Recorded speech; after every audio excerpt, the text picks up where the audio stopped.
সাহিত্য সম্ভার নবম এর বীরবাহুর মৃত্যুতে রাবণ এই কবিতাটা পাঠ লিখেছেন মাইকেল মধুসূদন দত্ত।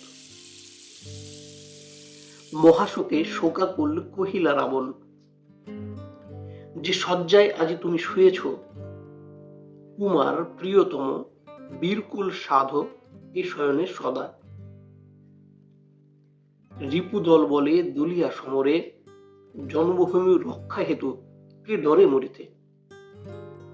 যে ডরে ভীরু সে মূঢ়, শত ধিক তারে, তবু বৎস যে হৃদয় মুগ্ধ মোহমদে, কোমল সে ফুল সম। এ বজ্র আঘাতে কত যে কাতর সে, তা জানেন সে জন অন্তর্যামী যিনি। আমি কহিতে অক্ষম।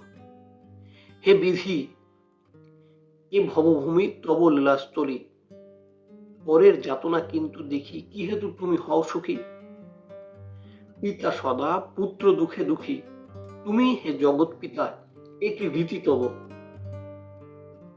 হা পুত্র হা বীরবাহু বীরেন্দ্র কেশরী, কেমনে ধরিব প্রাণ তোমার বিহনে।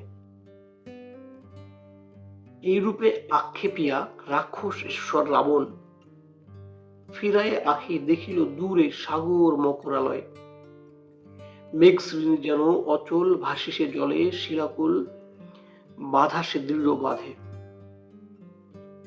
দুই পাশে তরঙ্গ নিচয় ফেনাময়, ফনাময় যথা ফণিবন উথলিছে নিরন্তর গম্ভীর নির্ঘোষে।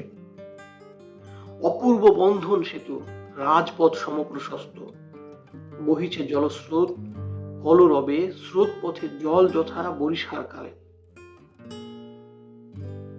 অভিমানে মহামানী বীরকুল সর্ব রাবণ, কহিলা বলি সিন্ধু পানে চাহি, কি সুন্দর মালা আজি পরিয়াছ গলে প্রচেত। আধিক ওহে জলধিপতি, এই কি সাজে তোমারে, অলঙ্ঘ অজেয় তুমি। হাই এই কি হে তোমার ভূষণ রত্নকর, কোন গুণে কহ দেব শুনি, কোন গুণে দাসরথী কিনেছে তোমারে। প্রভঞ্জন বৈরি তুমি, প্রভঞ্জন সম ভীম পরাক্রমে, কহ এ নিগড় তবে পর তুমি কোন পাপে। অধম ভালুকে শৃঙ্খলিয়া জাদুকর খেলে তারে লয়ে, কেশরীর রাজপথ কার সাধ্য বাঁধে বিতংশে। এই যে লঙ্কা হৈমবতীপুরী শোভে তব বক্ষস্থলে, হে নীলাম্ব স্বামী কৌস্তব রতন যথা মাধবের বুকে। কেন হে নির্দয় এবে তুমি এর প্রতি, উঠো বলি বীর বলে, এ জাঙাল ভাঙি দূর করো অপবাদ। জুড়াও এ জ্বালা ডুবায় অতল জলে এ প্রবল রিপু। রেখো না গো তব ভালে এ কলঙ্ক রেখা, হে বারীন্দ্র তব পদে এ মম মিনতি।